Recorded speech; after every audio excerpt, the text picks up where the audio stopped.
अब से कोई 24 घंटे पहले तक अमेरिका ईरान सीज फायर या जंग बंदी खतरे में नजर आ रही थी। जंग के बादल मंडलाने शुरू हो गए थे। स्ट्रेट ऑफ होर्मुज में झड़पों और यूएई में ईरानी हमलों के बाद सूरत हाल इंतहाई खतरनाक हो रही थी। ताहम कुछ देर पहले वजीर दिफा पीट हेगसेथ उन्होंने अमेरिका का एक सरकारी बयान जारी किया जिसमें उन्होंने कहा कि दोबारा जंग के इम्कानात नहीं है और कहा कि जंग बंदी अभी खत्म नहीं हुई है। No, the ceasefire is not over.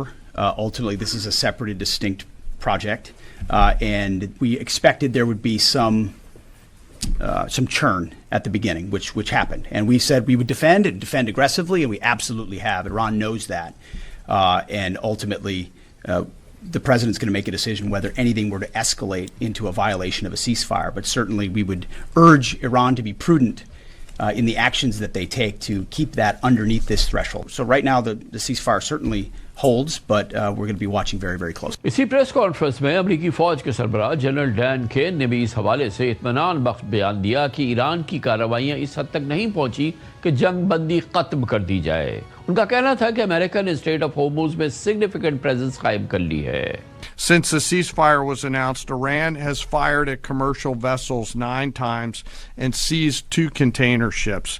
And they've attacked U.S. forces more than 10 times, all below the threshold of restarting major combat operations at this point.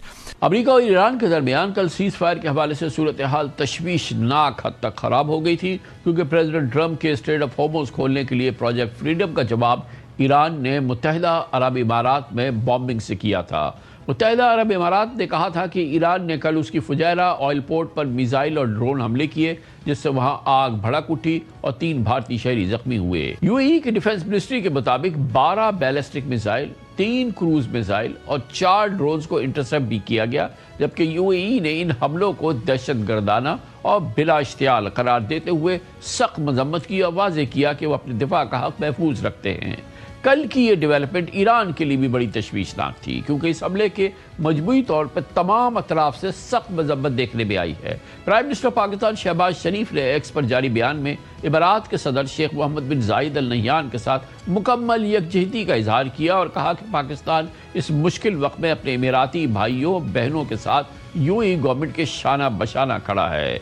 Saudi corn Prince Mohammad बिन सलमान ने खास तौर पर यूएई के सदर मोहम्मद बिन जायद अल नहयान को phone करके Iran के हमलों की सख्त अल्फाज में मजम्मत भी की और इन हमलों को बिला जवाब भी करार दिया। इसके अलावा तमाम अरब स्टेट्स और यूरोप से भी ईरान को मजम्मत का सामना करना पड़ा है। ईरानी हमलों के खिलाफ ये सख्त आलमी रद्दअमल इसलिए सामने आया क्योंकि 8 अप्रैल की जंग बंदी के बाद हालात कुछ बेहतर होते दिख रहे थे, लेकिन कल एक बार फिर शदीद टेंशन में इजाफा हुआ।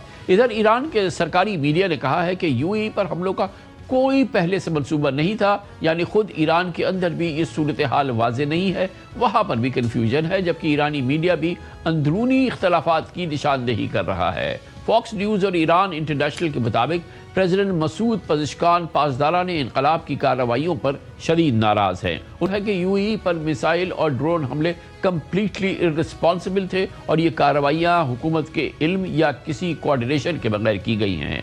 प्रेसिडेंट पज़ेश्कान ने मुबैना तौर पर रीजनल कंट्रीज के साथ कशीदगी बढ़ाने के तरीक़ेकार को पागलपन करार दिया और खबरदार किया कि इसके नताइज खतरनाक हो सकते हैं। ईरानियन फॉरेन मिनिस्टर ने स्ट्रेट ऑफ होर्मुज में कशीदगी के तनाजुर में अमेरिका और यूएई को भी खबरदार किया कि वो किसी बड़ी जंग में ना उलझे।